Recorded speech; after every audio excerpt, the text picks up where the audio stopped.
प्रिय व्यूअर्स, इसी टॉपिक को इंग्लिश में देखने के लिए देखिए दृष्टि IAS इंग्लिश यूट्यूब चैनल।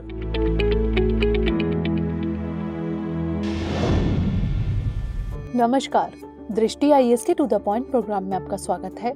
आज हम बात करेंगे सुर्खियों में नाभिकीय संलयन यानी न्यूक्लियर फ्यूजन के बारे में। सबसे पहले जान लेते हैं कि यह चर्चा में क्यों है।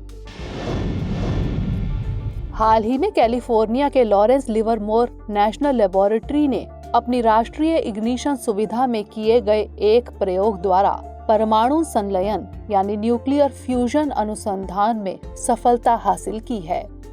इस कामयाबी ने दुनिया को नाभिकीय संलयन के माध्यम से असीमित स्वच्छ ऊर्जा के उत्पादन के दिशा में काफी अहम लीड दे दी है। इस प्रयोग में ड्यूटेरियम और ट्रिटियम युक्त फ्यूल पैलेट्स यानी सूक्ष्म ईंधन छर्रों को लेजर के माध्यम से ऊष्मा दी गई, जिन्होंने आपस में जुड़कर अत्यधिक ऊर्जा का उत्पादन किया। इस दौरान टीम ने पाया कि उन्होंने 1.3 मेगाजूल से अधिक ऊर्जा प्राप्त की। अब जान लेते हैं कि नाभिकीय संलयन क्या है। संलयन का अर्थ है जुड़ना। नाभिकीय संलयन दो हल्के नाभिक से एक एकल भारी नाभिक बनने की प्रक्रिया है, यानी उस प्रक्रिया में दो हल्के नाभिक आपस में जुड़कर एक भारी नाभिक बनाते हैं और परिणाम में बड़ी मात्रा में ऊर्जा मुक्त करते हैं। इस प्रक्रिया में नाभिक को संलयित करने के लिए अधिक मात्रा में ऊर्जा की आवश्यकता होती है। इस प्रक्रिया के लिए कई मिलियन डिग्री तापमान तथा कई मिलियन पास्कल दाब वाली परिस्थिति जरूरी होती है। संलयन से प्राप्त ऊर्जा नाभिकीय विखंडन से निकलने वाली ऊर्जा से 3 से 4 गुना अधिक होती है। अब समझ लेते हैं नाभिकीय संलयन के क्या फायदे हैं। नाभिकीय संलयन अभिक्रियाएं सूर्य व अन्य तारों की विशाल ऊर्जा का स्रोत हैं। इस प्रक्रिया के पूरा होने के लिए मिलियन कोटि केल्विन ताप और मिलियन कोटि पास्कल दाब होना जरूरी शर्त है। हाइड्रोजन बम भी इसी ताप नाभिकीय अभिक्रिया पर आधारित होता है।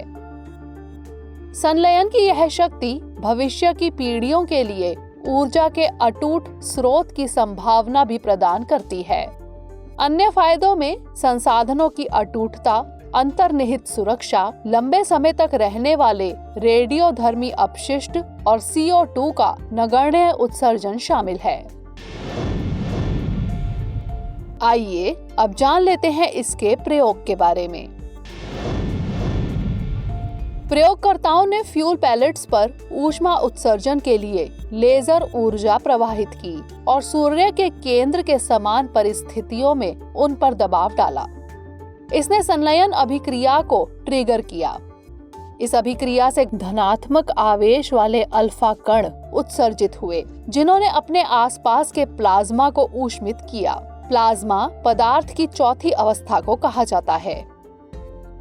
ऊष्मित प्लाज्मा ने भी अल्फा कण मुक्त किए और एक सतत अभिक्रिया शुरू हुई, जिसे प्रज्वलन यानी इग्निशन कहा जाता है। प्रज्वलन के फायदे निम्नलिखित हैं। यह परमाणु संलयन अभिक्रिया से ऊर्जा उत्पादन बढ़ाने में मददगार है और भविष्य में भी स्वच्छ ऊर्जा प्रदान करने में मदद कर सकता है। अब नोट कर लेते हैं आज का अभ्यास प्रश्न। सौर ऊर्जा उत्पन्न होती है A. नाभिकीय विखंडन से, B. तात्कालिक दहन से, C. जल ऊष्मीय प्रक्रिया से या फिर D. नाभिकीय संलयन से। इसका उत्तर हमें कमेंट सेक्शन में जरूर भेजिएगा। अगले सेशन में किसी नए टॉपिक के साथ मिलेंगे। तब तक के लिए धन्यवाद।